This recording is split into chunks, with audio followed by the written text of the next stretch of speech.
English आती है आपको? हाँ, इंग्लिश एंड है अपनी। अच्छा ये बताएं, बीवी को इंग्लिश में क्या कहते हैं? Please leave me alone. ये क्या है? ऐसे कैसे लीव मी अलोन? पहले ये बताओ बीवी को इंग्लिश में क्या कहते हैं? ओ भाईजान, बीवी को इंग्लिश में मैं कहता हूँ प्लीज लीव मी अलोन।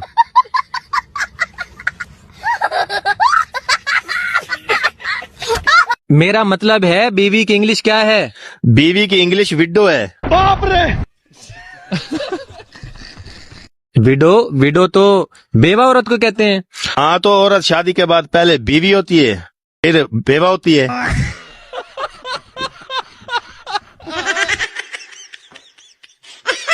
लाजमी तो नहीं है कि हर बार औरत ही बेवा हो।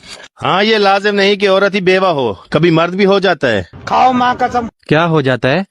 फोत हो जाता है।